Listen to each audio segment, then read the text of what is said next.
bro, how was the feeling? A guy who was growing up and thought to himself, man, I cannot become a lawyer because maybe I won't have a job opportunity.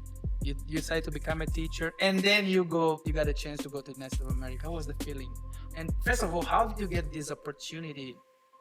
Well, as I mentioned earlier, I followed the U.S. Embassy, and generally when they have educational exchange programs, they post it, they publish in their official pages, and that's where I got to know about the scholarship opportunity. But other than that, I worked with the U.S. Embassy in some community projects,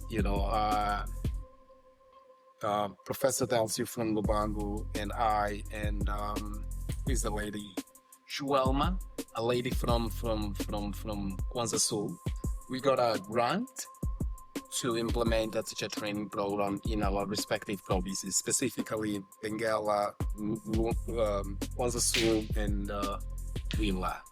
So we worked with the embassy, and every time they would have an opportunity for exchange programs, they would share with us too. Okay. And I also provided some translation services to the U.S. Embassy, and I think this connection working with the embassy on different projects was also fundamental on my application. But I also did a lot of community projects. As I mentioned before, I worked for ANELTA, the Angolan English Language Teachers Association. Mm-hmm. And in my own community, I had developed several educational projects.